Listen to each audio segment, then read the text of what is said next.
ভয় নয়, ভরসা।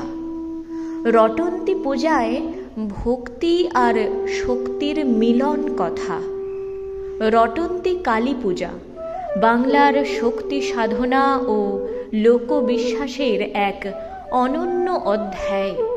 এই পূজার ইতিহাস কোনো একটি শাস্ত্রের পাতায় সীমাবদ্ধ নয়। এটি গড়ে উঠেছে লোককথা, পুরাণ, তন্ত্রচর্চা এবং মানুষের অন্তরের বিশ্বাস মিলিয়ে।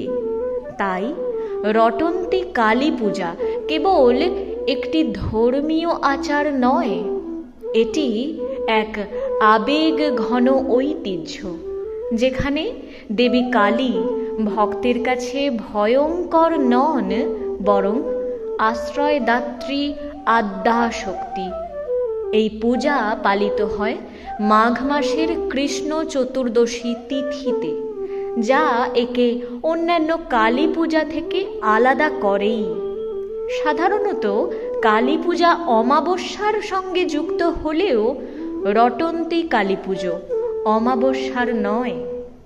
এই ব্যতিক্রমী এর বিশেষত্ব এবং গভীর তাৎপর্যের ইঙ্গিত বহন করে।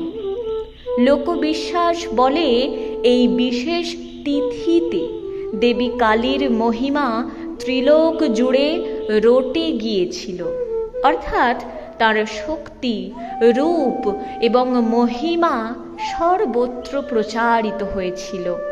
এই রটনা বা প্রচারের ধারণা থেকেই রটন্তী শব্দের উৎপত্তি। পৌরাণিক কাহিনীতে রটন্তী পূজার সঙ্গে রাধা কৃষ্ণের লীলার গভীর এক যোগ।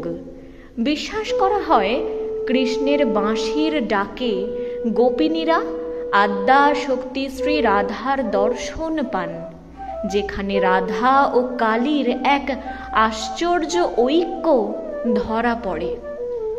আরেক লোককথায় সমাজের অপবাদে বিদ্ধ রাধা কৃষ্ণকালীর আরাধনায় মুক্তি ও আত্মিক শক্তি লাভ করেন। সেই স্মৃতিতেই এই তিথির মাহাত্ম্য। রটন্তী কালী পূজার সঙ্গে দক্ষিণেশ্বর কালীবাড়ির নাম অবিচ্ছেদ্যভাবে জড়িত। এখানে এই পূজা অত্যন্ত আড়ম্বর এবং গভীর ভক্তি ভরে পালিত হয়। ভোর রাতে অসংখ্য পুণ্যার্থী গঙ্গা স্নানে অবগাহন করেন।